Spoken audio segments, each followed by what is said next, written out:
Tinatayang 2.7 milyong pisong halaga ng smuggled na sigarilyo ang nasabat ng mga otoridad mula sa dalawang individual matapos ang kinisang checkpoint sa bayan ng Parang, Maguindanao del Norte. Patuloy naman ang mahigpit na checkpoint operation lalo at nalalapit na ang election period sa Bangsamoro upang matiyak ang seguridad at mabawasan ang pagpasok ng mga ilegal na kalakal sa reyon.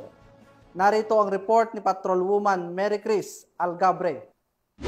Nasabat ang tinatayang 2.7 milyong halaga ng smuggled cigarettes sa isinagawang COMELEC checkpoint dakong alas 12:30 ng umaga noong ika-26 ng Agosto taong kasalukuyan sa bahagi ng barangay Nituan, Parang, Maguindanao del Norte.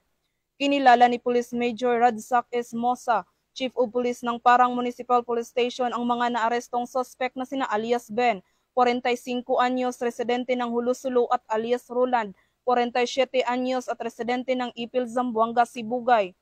Sa naturang operasyon, nasamsamang nasa 150 kahon ng smuggled cigarettes na kinabibilangan ng 30 kahon ng Fort at 120 kahon ng Berlin na tinatayang nagkakahalagang 2,700,000 pesos.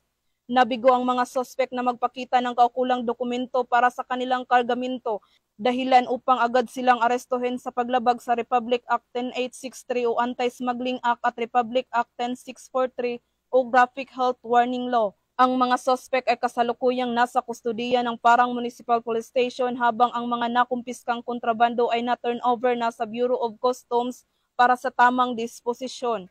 Ang operasyong ito ay bahagi ng kampanya kontra smuggling. Hinimok ng kapulisan ng publiko na makipagtulungan sa pagbibigay ng impormasyon at tiniyak na magpapatuloy ang operasyon para sa ligtas at maayos na kalakalan sa Bangsamoro. Mula rito sa rehiyon ng Bangsamoro, ako ang inyong Police News Network Correspondent, Patrolwoman Mary Chris Algabre, alagad ng batas, tagataguyod ng balitang pulis.